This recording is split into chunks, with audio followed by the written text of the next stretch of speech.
eta bizitxeretunean. Jarduera asko egin genituen, eta horietako bat izan zen egoera larrian dauden pertsonekiko enpatia eta elkartasuna adieraztea. Elkarteko asko begiratu nituen.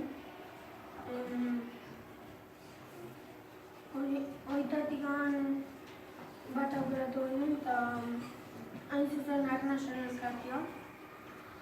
Iruditu zitzaigun hori garrantzitsua zela eta alegia fibrosis